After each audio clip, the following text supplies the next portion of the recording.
picked up the Chihuahua on Christmas Eve, and what happened next changed everything. I was at my sister's house, as we always are on Christmas Eve, my niece, her husband, their baby, and 3-pound Nora, the Chihuahua. I have a dog of my own, a little 6-pound dog. I pick him up all the time with one hand. I picked up Nora, and she squirmed out of my hand, dropped to the floor, and ran into the kitchen where my niece shrieked and started crying. And I stood there thinking, what's going on? What's wrong with the dog? My other niece was standing next to me, and she said, it's not your fault. And my sister came in and said, it wasn't your fault. And then suddenly, my niece's husband was cradling Nora, and my nephew was next to him, and they were racing off to the emergency vet hospital.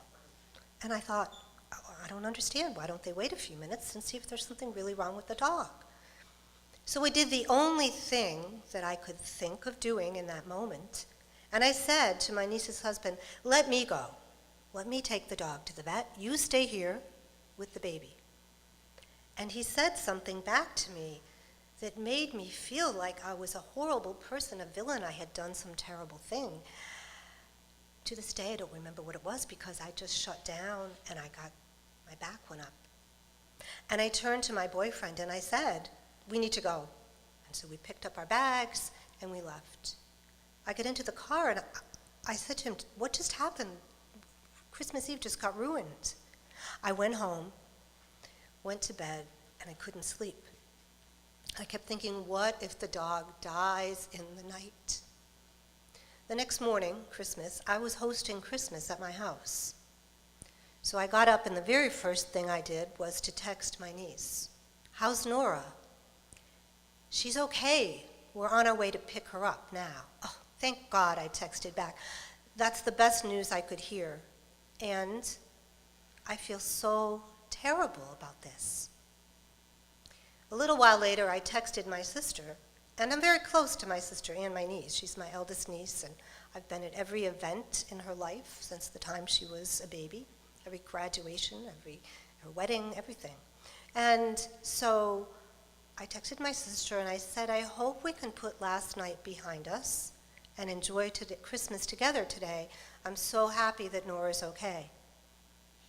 She texted me back, yes, best to put it behind us, but we won't be coming for Christmas today. What?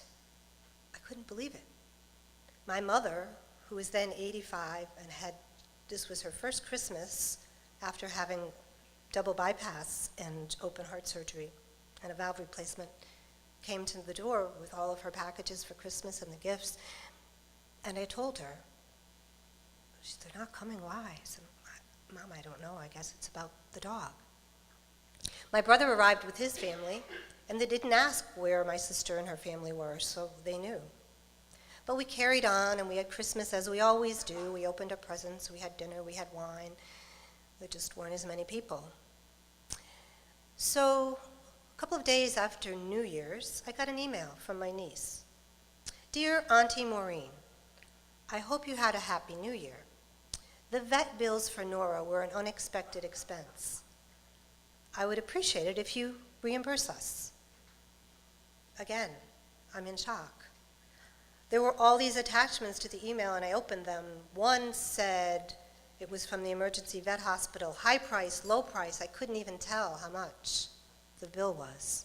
Then there was another bill for the follow-up visit at the vet near their hometown. So I sent it to my boyfriend. He called me immediately and he said, she didn't think this through. I said, no. I mean, if she had sent me an email that said, can you help us out? My answer would have been yes, of course, immediately. So he said, well, what would you do if this happened and it was your dog? Would you ask someone to pay you back? I said, no, I don't think I could do that to my aunt or my niece. He said, well, then you need to tell her that, but I'd give her something. I asked 2 trusted friends, what should I do? I mean, read this, email, what do you think? And they said, one person said, I wouldn't give her a dime.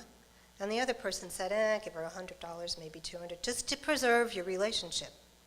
My boyfriend agreed. So I composed a letter, which was a little bit businesslike, but I explained why I wouldn't give her the whole amount. But the most important thing I said in the end was, in the same spirit of kindness and generosity I've exhibited for your 35 years, I want to give you something. And so I gave her half. But in the past year, my niece has frozen me out of her life. And I think about it every day. And I struggle to understand how a little 3-pound Chihuahua could have caused this family rift.